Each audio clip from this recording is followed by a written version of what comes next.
For centuries, fortifications and fortresses served as the main form of protection for those on the defensive side and the main obstacle for attackers. In the 20th century, these constructions became obsolete. The final chord in this long-standing battle was played by a huge and remarkable German mortar named Karl-Gerät.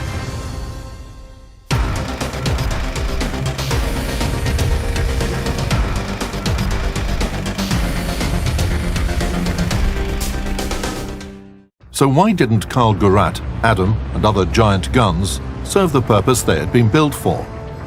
Mikhail Lapikov will tell us how the length of the barrel affects the gun's ballistic range and the devastating power of a 2-ton shell.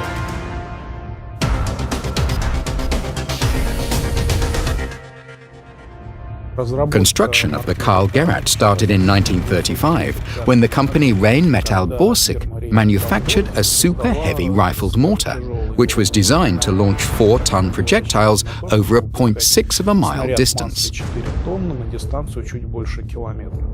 Thus, the range of 2-ton projectiles constituted about 1.9 miles. The device was designed to break through long-term defense lines, including those of heavily reinforced forts. The first mortar, named Adam, was produced in November 1940. Previously, in January, a heavy battery 833 was created, which included 2 batteries equipped with 2 guns each. A small number of these devices were manufactured. In total, 7 devices were produced. 6 of them saw combat. In fact, Karl is not the official name of the device. It was nicknamed after its designer and just happened to stick. Thus, every mortar had its nickname. The first 2 were called Adam and Eva. The others were named after characters from Scandinavian mythology, like Thor or Odin. The first thing that catches the eye is the size of the mortar. It's one of the largest self-propelled artillery weapons by caliber. Everything in it was unusual and unique, which made it terrifyingly legendary. A 21.2 inches and 23.6 inches gun, projectiles weighing more than 2 tons. Another remarkable fact was that the 23.6 inches barrel, capable of launching huge projectiles, was only 8.5 caliber long. The barrel was a solid unit, which had 112 grooves inside. Together with a breech, it weighed over 28 tons. Depending on its type, a projectile weighing about 2 tons contained anywhere from 617 to 767 pounds of explosives, which can be compared to a sizable air bomb. And the impact points demonstrated the corresponding damage caused by its shots. 33 feet deep funnels and a sand cloud reaching up to 560 feet. The self-propelled tracked chassis was a distinguishing feature of Karl-Gerät. It allowed the gun to move independently, though its top speed was only 6.2 miles per hour. The front side contained a 580 horsepower engine. To ensure its maneuverability, the mortar was placed on a self-propelled carriage. They even ensured the carriage was slightly armored to protect it against enemy fire. But generally, Karl was transported by rail. The mortar was placed on 2 platforms and transported to its destination. It was often almost completely disassembled and then only reassembled at the front line. Transporting Karl to a war zone was hardly a subtle task, and the 16 crew members who operated the gun were supplemented by people who protected the mortar from the enemy. The mortar was armored mostly for the sake of reassurance.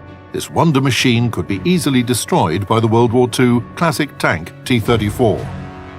It was suggested that while on the site, the gun should be protected by special forces who otherwise did not play any part in battle. One could say that the defense of the Karl mortar wasn't effective enough if compared to its effect in combat.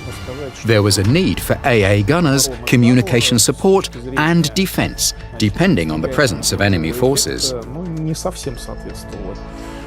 So, you can bet that several hundred people were engaged in the mortar's operation. Using the mortar was rather demanding in terms of its operational conditions. Karl's horizontal aiming was performed by turning the mortar's mount only within a plus or minus 2.5 degree range.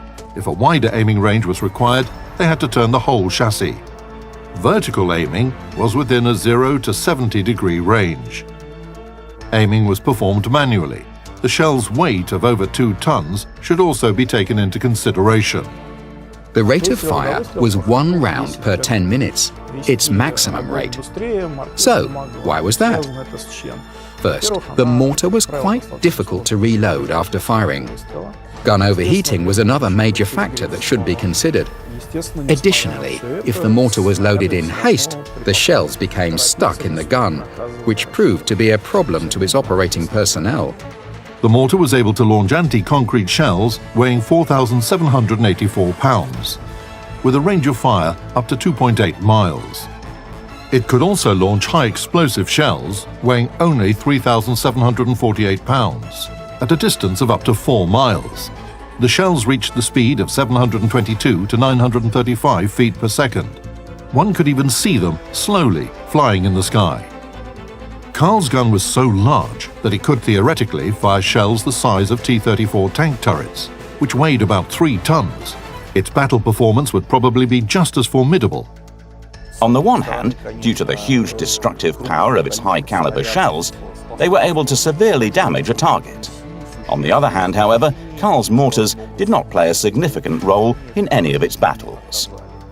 The gun's main purpose turned out to be psychological, supporting German troops who felt more confident being covered by such a tremendous gun. In 1944, during the Warsaw Uprising, these mortars were used to bombard the city. Karl's rounds were made purely for deterrence. There are pictures that show its shell bursting through a building, causing massive destruction, with debris scattered everywhere, icons of the horrors of war. In fact, this behemoth with a huge gun and devastating shells was never really battle-tested. Its use was limited for a number of reasons. Historians have pointed out only 3 battles where Karl's mortars were used more or less effectively: the Siege of Brest Fortress, the Battle of Sevastopol, and the suppression of the Warsaw Uprising. Despite the lack of any significant service in battle, the Karl mortar is considered one of the most bizarre combat machines. In fact, the Karl mortar is a typical German Wunderwaffe, wonder weapon, from a book.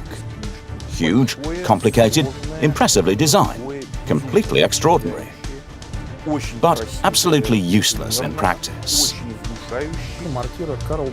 However, in terms of implementing military engineering projects, the Karl mortar deserves respect because its designers created a massive device, possibly only at that time. In other words, attempting to create something even bigger would have been impossible.